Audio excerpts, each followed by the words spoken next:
7절부터 9절 말씀만 제가 읽도록 하겠습니다. 여호와의 사자가 광야의 샘물 곁 곧 술길 샘 곁에서 그를 만나 이르되 사레의 여종 하가라 내가 어디서 왔으며 어디로 가느냐. 그가 이르되 난 내 여주인 사레를 피하여 도망하나이다. 여호와의 사자가 그에게 이르되 내 여주인에게로 돌아가서 그 수하에 복종하라. 아멘. 여러분들은 오늘 요즘 이제 창세기를 묵상하고 계실 텐데요. 오늘 아마 15장 그리고 이제 내일 되면 16장을 아마 묵상을 하시게 될 겁니다. 오늘 저하고 같이 함께 나눌 이 말씀은 이 16장의 말씀을 같이 나눌 텐데요.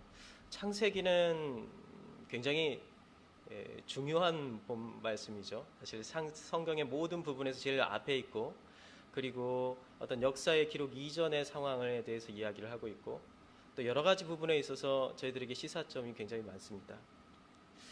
그런데 한 가지 우리가 이 창세기를 통해 가지고 우리가 알게 되는 것은요. 이 창세기가 쓰여질 당시 그러니까 모세가 이 창세기를 썼다면은 이집트에서 탈출해서 그리고 하나님께서 약속하신 가나안 땅으로 들어가는 그 사람들에게 주어진 말씀이잖아요.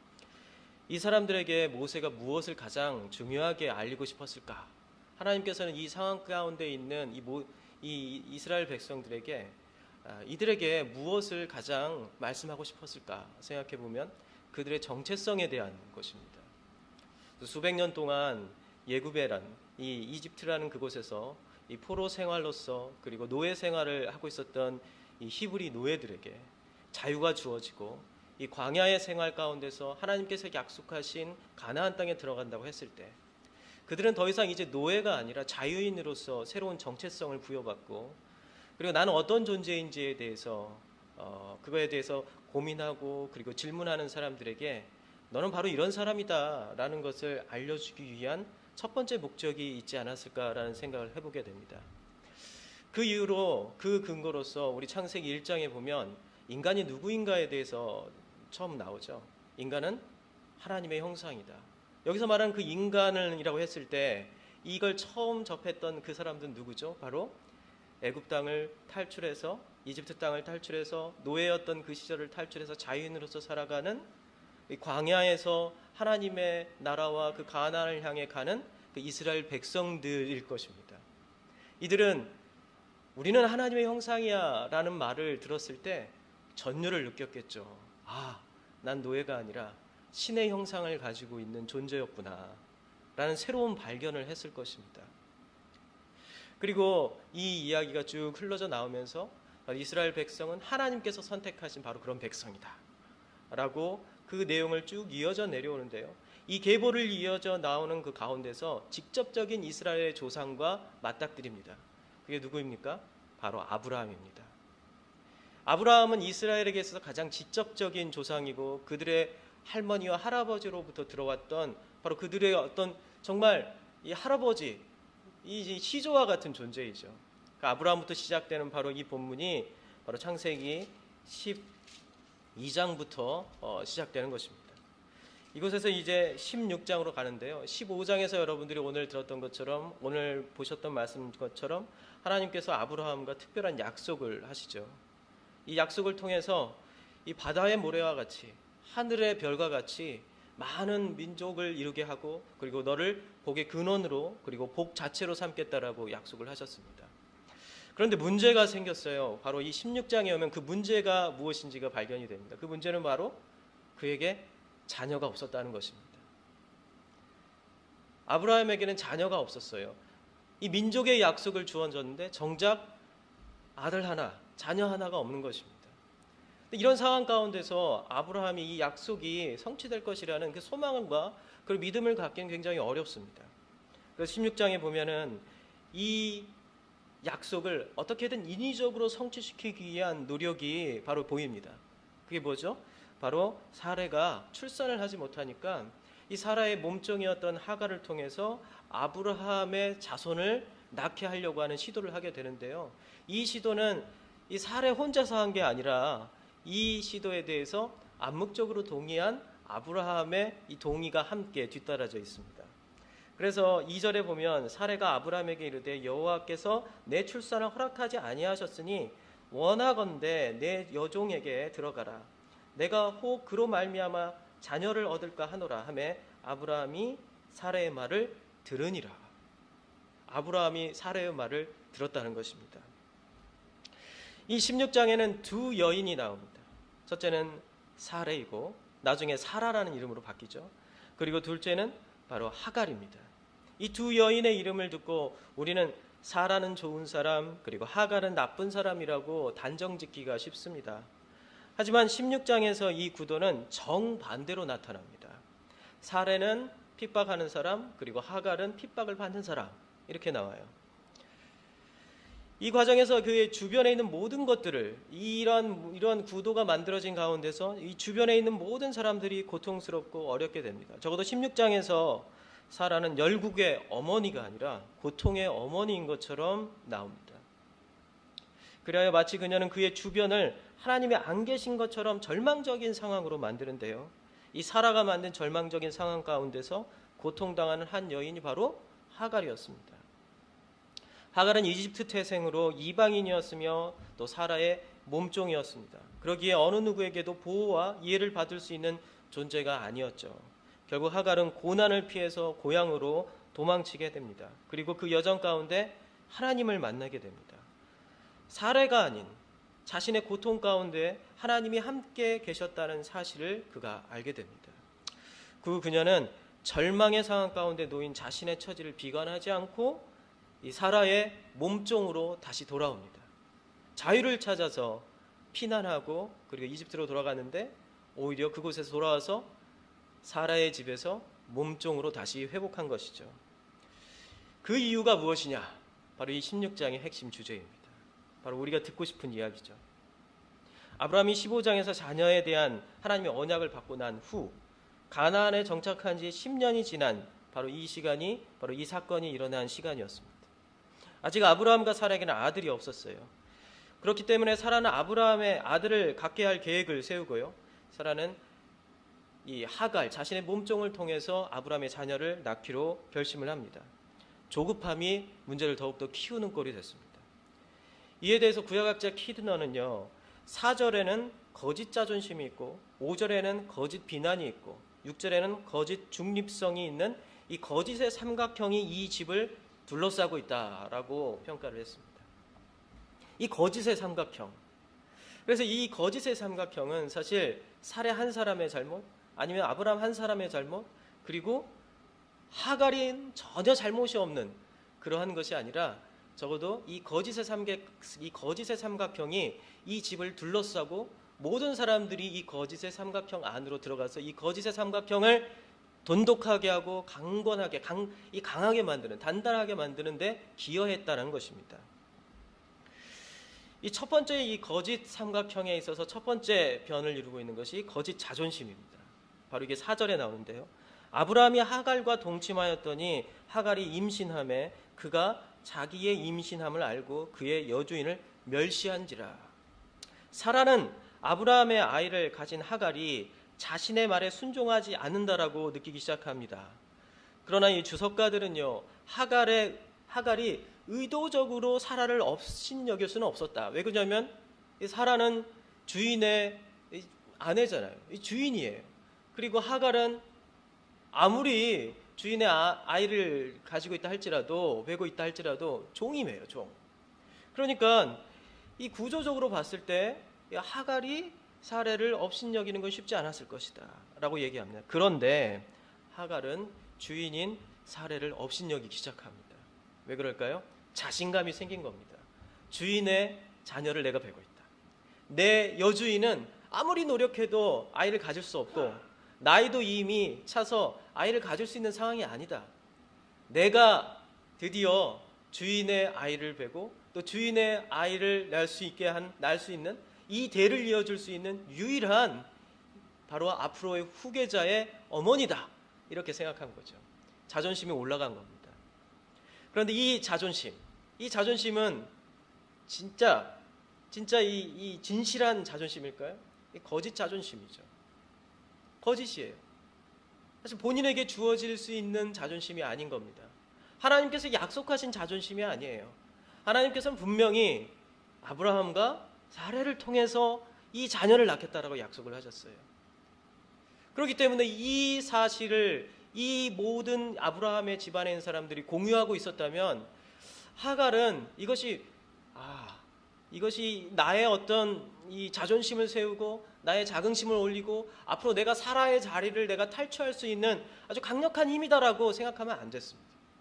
그런데 그는 그것을 진짜 자신의 자존심, 자신의 자긍심이라고 여기기 시작했고요.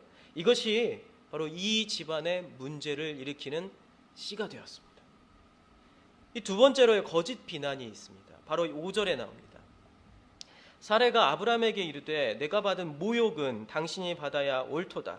내가 나의 여종을 당신의 품에 두었거늘 그가 자기의 임신함을 알고 나를 멸시하니 당신과 나 사이에 여호와께서 판단하시기를 원하노라.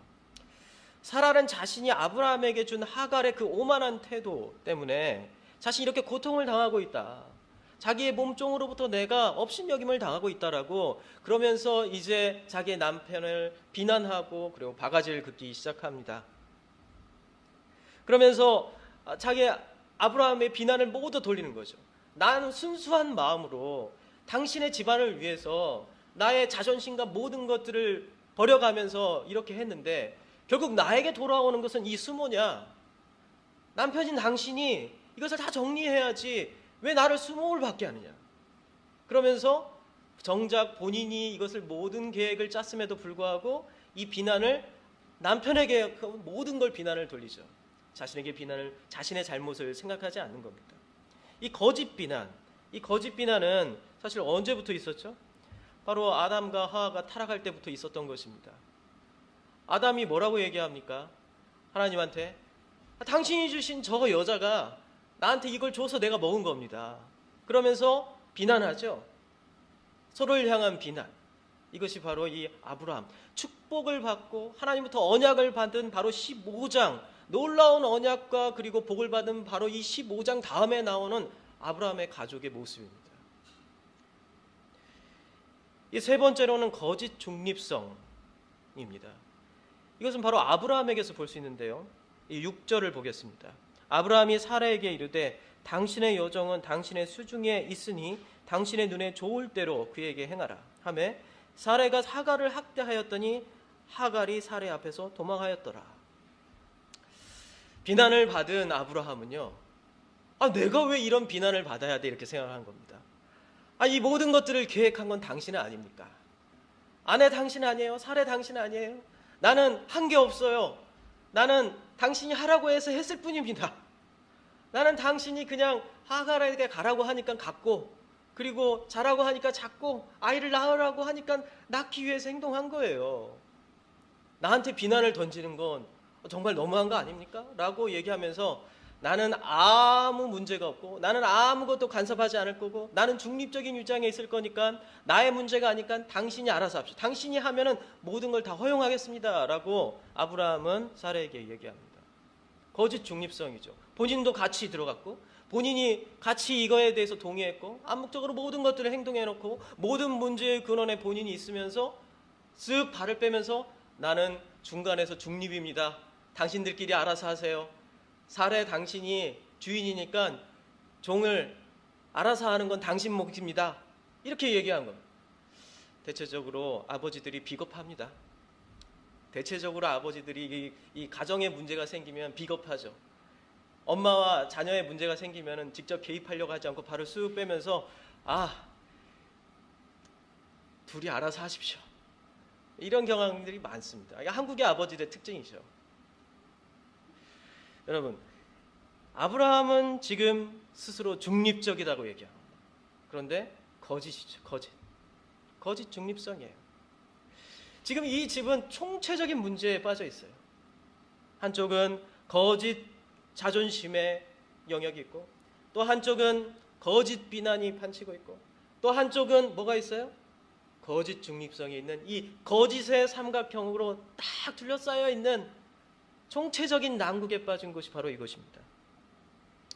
거기에서 가장 약자가 피해를 볼 수밖에 없죠. 하갈도 이 거짓의 한 변을 차지하는 일을 했지만, 그러나 이 셋 중에서 힘의 균형으로 봤을 때는 하갈이 제일 약합니다. 그러니까 어떻게 되죠? 하갈이 피해를 보게 되고 하갈은 결국 학대를 받았다라고 이 6절에 이야기합니다. 그리고 하갈은 도망치기로 결심합니다. 하갈은 죽음의 위협을 느끼면서 이 상태를 벗어나야겠다라는 결심을 하고 도망을 치는데요. 하갈이 도망할 수 있는 곳은 딱 한 군데밖에 없었습니다. 자신의 고향으로 돌아가는 거예요. 고향은 어디죠? 이집트입니다. 그래서 남쪽을 향해서 달려갑니다. 술로 가는 길을 택한 이 하갈은요, 그 길 가운데서 한 남자를 만나게 되는데요. 샘에서, 목이 말라서 샘에서 물을 마시기 위해서 가는데 이미 어떠한 남자가 그곳에 도착해서 바로 하갈에게 질문합니다.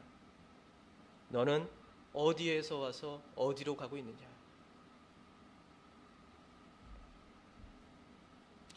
그러자 하갈은 이렇게 답합니다. 나는 내 여주인 사레를 피하여 도망하나이다. 여호와의 사자가 그에게 이르되 내 여주인에게로 돌아가서 그 수하에 복종하라. 하갈에게 돌아가 다시 사레의 종이 되라고 이야기합니다. 하나님의 사자가 돌아가라고 명령한 이유가 무엇일까요? 이는 그녀가 알아야 할 놀라운 약속이 있었기 때문입니다. 그 약속은 바로 그 앞장에서 아브라함에게 하나님께서 약속하신 그 약속과 동일한 것입니다. 10절에 보면 여호와의 사자가 또 그에게 이르되 내가 내 씨를 크게 번성하여 그 수가 많이 셀 수 없게 하리라 라고 했는데요. 이 여호와의 사자, 하나님의 사자가 이 하갈에게 했던 이 약속은 바로 15장 15절에 아브라함에게 하나님께서 하신 약속입니다. 그를 이끌고 밖으로 나가 이르시되 하늘을 우러러 무뼈를 셀 수 있나 보라. 또 그에게 이르시되 내 자손이 이와 같으리라. 바로 15장 바로 5절에 하나님께서 아브라함에게 한 약속이죠. 그 약속의 다른 버전입니다. 이 말을 듣고 하갈은요, 자신이 정체성을, 자신이 누구인지를 깨닫게 됩니다. 나도 아브라함의 가족의 일원이구나. 하나님께서 약속하시고 복 주시기로 했던 그 가족, 나는 이방인이 아니구나. 나는 아브라함의 가족의 일원이구나. 그의 복 가운데 함께 있는 존재구나라는 것을 그는 깨닫게 됩니다. 그리고 난 다음에 하갈은 사라의 몸종으로 다시 돌아갑니다. 그에게는 자유인이 될 기회가 있었어요.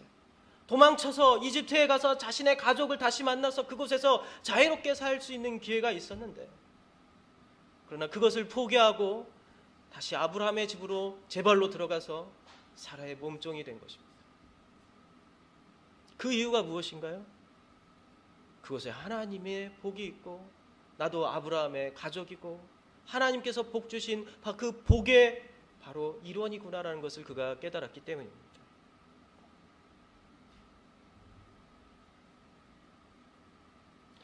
그리고 하나님의 사자는요, 바로 하갈로부터 태어날 아기의 이름을 지어줍니다. 그 이름이 이스마엘이죠. 이 뜻은요, 내 고통을 들으셨습니다 라는 뜻입니다. 비록 하갈의 아들 이스마엘의 미래는 결코 평탄하지 못할 것입니다. 형제들과 대적하며 살 것이라고 하나님의 사자가 말합니다. 이것은 이방인이며 종의 신분인 하갈이 하나님의 가족 안에 들어가기 위해 치러야 할 어떠면 대가일지도 모릅니다. 하나님이 지금과 같이 이들과 함께 해준다면 이 고난은 겪을만 하다라고 지금 하갈은 판단하고 있는 것입니다. 내가 비록 사례로부터 돌아가가지고 사례로부터 다시 학대를 받을지언정 내가 하나님의 백성으로 살 수 있고 하나님의 복 가운데 살 수 있고 하나님의 아브라함의 자녀로서 아브라함의 가족의 일원으로서 살 수만 있다면 내가 잠시 겪는 이 고통도 의미가 있다 이렇게 생각합니다.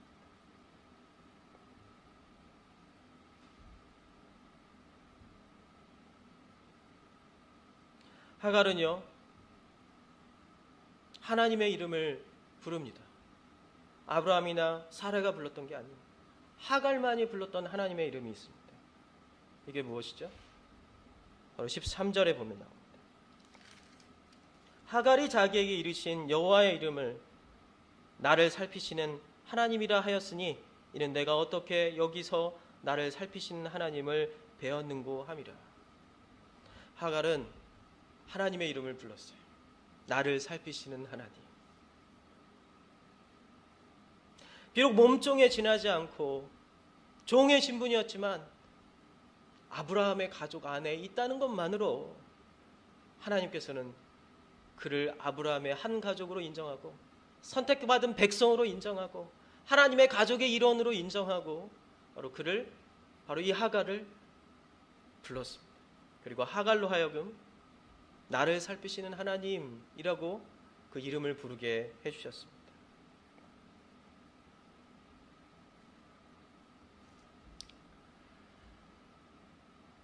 하갈은 지금 어디에서 와서 어디로 가고 있는가요? 처음 하갈은 고통 가운데 자유를 찾아 떠나는 정말 자유로운 영혼이었습니다. 억압 가운데 자유를 떠나는, 속박 가운데 자유를 떠나는, 자유를 향해 떠나는 사람이었습니다. 그런데요, 그곳은 하나님이 계시지 않는 자유였어요. 지금 많은 이 세상의 사람들은요, 교회는 갑갑하다. 교회는 성경은 너무 하지 말라는 것도 많아. 율법, 그 율법이란 말 자체가 나를 갑갑하게 만든다. 교회에 오면은 앉아가지고 끝까지 1시간 동안 목사님 말씀을 들어야 돼. 요즘은 15분, 5분 듣는 것도 힘들어 죽겠는데 40분에서 50분씩 설교를 들어야 된다는 게 말이 되냐? 그러나 좀 재밌긴 하면 재밌지도 않고 항상 생각해야 되고 뭔가 깊숙하게 뭔가를 깨달아야 된다고 얘기하는 이 말씀을 매주 한 번씩 듣는 건 아주 곤욕이다. 차라리 나를 고문해라. 나에게 자유를 달라. 자유를 향해 떠나죠. 그런데요, 자유를 향해 떠난 이 세상 가운데 뭐가 있습니까? 자유를 향해 떠난 이 세상 가운데 부도 있고 명예도 있고 그리고 연애도 있고 뭐 돈도 있고 뭐 아파트도 있고 뭐 수많은 것들이 많이 있죠. 재밌는 게 많이 있죠. 그러나 이 자유를 찾아 떠난 바로 그곳에 없는 게 하나 있습니다. 다 있는데 없는 게 딱 한 가지 있어요. 하나님이 안 계세요. 하나님이 없어요. 그런데 하갈이 돌아간 사레의 집, 아브라함의 집에는요, 어떤 면에서는 다시 종의 신분으로 돌아가야 되기 때문에 자유도 없어요. 그곳에 가면은 질투하고 막 질투의 화신으로 변해버린 사례가 있어요. 나를 핍박하고 나를 못되게 구는 그런 여자가 있어요. 그런 주인이 있어요.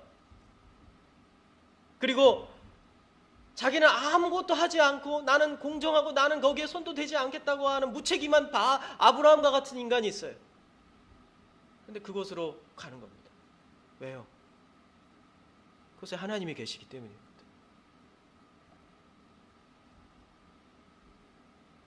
너무 단순합니다. 이 말씀은요, 이 16장과 이 창세기 전반부에서 끊임없이 이야기하는 것은 너무 단순해요. 어디에 하나님이 계시냐. 하나님은 우리가 기대하는 것과는 다르다는 거예요. 하나님이 계신 것은 우리가 기대한 다르다는 거예요. 이 앞절에 뭐가 나오죠? 14장 보면은 13장에 보면 아브라함과 롯이 갈라서는 장면이 나옵니다. 아브라함이 이야기하죠. 네가 동하면 난 서하고 나는 네가 서하면 동하겠다.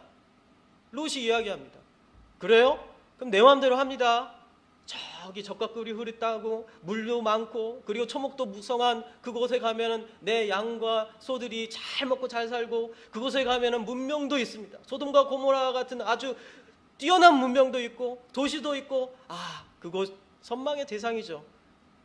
정말 좋은 곳이에요. 롯이 그곳을 선택합니다. 롯이 그곳을 선택했어요. 아브라함이 선택한 곳은 어딘가요? 척박한 곳이에요. 광야 같은 곳이에요. 아브라함은 선택한 게 아니죠. 선택의 여지가 없이 그걸로 간 겁니다. 그런데 나중에 야곱의 때에 와서 보면은요, 그것이 어느 곳인지를 알게 됩니다. 야곱이요, 자기의 형을 피해서 에서를 피해서 도망치다가 피곤해가지고 잤던 땅이 바로 루스라는 도시의 땅이었는데요. 그곳에서 돌베개를 베고 잠을 자고 있을 때 꿈속에서 하나님께서 천사가 오르내리는 것을 보여주시면서 아브라함에게 했던 그 약속을 바로 아브라함의 손자인 야곱에게 이야기합니다. 그때 어떤 일이 벌어지죠? 놀라운 하나님의 약속을 바라보게 되고 깨어서 일어났을 때 바로 이곳이 이 야곱이 깨닫는 바로 이것이 하나님이 계시는 하나님의 집이구나. 그 하나님의 집이라고 해서 그곳을 베델이라고 불렀습니다. 그런데 아브라함이 롯이 선택하지 않은 바로 그 땅, 바로 아이성과 동쪽에는 아이성이 있고 서쪽에는 지금 뭐가 있다라고 모세가 얘기해요? 베델이 있다라. 아이성이 있는 곳을 롯은 선택했고 그리고 선택하지 않은 땅은 바로 척박한 땅이었던 베델이었습니다. 그런데 그곳에 뭐가 있습니까? 하나님의 집이 있는 거죠. 하나님의 집이. 우리의 선택의 기준은 하나님이 어디 계시냐입니다. 여러분, 교회가 욕을 많이 얻어먹습니다. 최근에 또 문제가 생겼죠. 기독교 단체에서 운영하는 대안학교에서 수많은 아이들이 코로나를 걸고 그리고 이것 때문에 광주에 있는 대안학교 앞에 교회 앞에 서져 있는 주 예수를 믿으라, 내 자녀와 내 가족이 다 구원을 받으리라고 하는 큰 예수님의 그 말씀을 향해서 계란이 투척이 됐어요. 이것이 우리 한국 교회가 지금 처해 있는 어떤 위기와 그리고 상황을 보여줍니다. 이때 우리는 어떻게 해야 됩니까? 여기 더 이상 소망이 없고 더 나은 곳을 찾아가자, 비난받지 않는 곳으로 떠나자 라면서 교회를 뛰쳐나가서 저 세상의 자유를 찾아 떠나가겠습니까? 아니면은 이곳에서 이 모든 비난을 겪으면서 이곳에서 정말 우리가 만들어 놓은 잘못된 거짓의 삼각형을 깨고 이 거짓의 삼각형을 걷어내고 이곳에서 진정한 진실한 공동체로서 이곳을 다시 만들어 보자. 우리는 원래부터 거짓의 공동체, 이 거짓에 쩌여 있는 그러한 삶이었어. 우리는 그런 삶을 살고 있던 사람들이었어. 그렇지만 이제 다시 깨어나자. 그러한 다시 마음을 가다듬고 시작해보는 그런 일은 없을까요? 오늘 우리가 같이 기도했으면 하는 게 있습니다. 그것은 뭐냐면 어느 곳에 하나님이 계시냐는 겁니다. 번들어하고 그리고 잘 갖춰져 있고 그곳에 하나님이 안 계실 수가 있어요. 그러나 문제투성이인 그곳, 지금 우리의 한국교회와 같은 이 문제투성이인 그곳에 하나님이 계실 수 있어요. 왜요? 하나님은 그 문제투성이인 곳을 선택하셨어요. 아브라함의 집과 같은 문제투성이밖에 없는, 문제밖에 없는 그런 집을 하나님은 선택하셨어요. 그리고 선택하시고 이 문제투성이의 집을 이용해가지고 그것을 사용해서 모든 이 인류와 모든 세계의 복의 근원이 되겠다라고 작정을 하셨어요. 교회는 원래부터, 하나님의 집은 원래부터 완전한 곳이 아닙니다. 처음 시작할 때부터 문제투성이의 그러한 질투와 거짓 중립성과 거짓 자존심을 내세우는 사람들에 의해서 만들어진 곳이에요.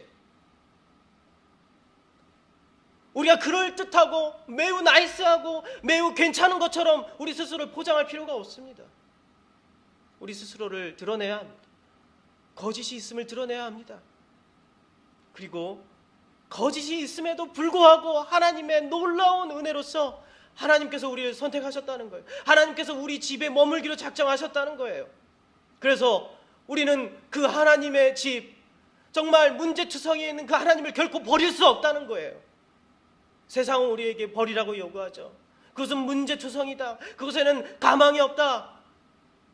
그러나 오늘 하나님은 하갈이 도망치는 그 셈에서 기다리시고 하나님의 사자를 보내서 그곳에서 기다리면서 다시 그곳으로 돌아가라고 말씀하십니다. 그곳에서 다시 시작해라. 내가 너를 바라보고 있다. 내가 너를 지키고 있다. 내가 너와 함께하고 있다. 우리 같이 기도하겠습니다.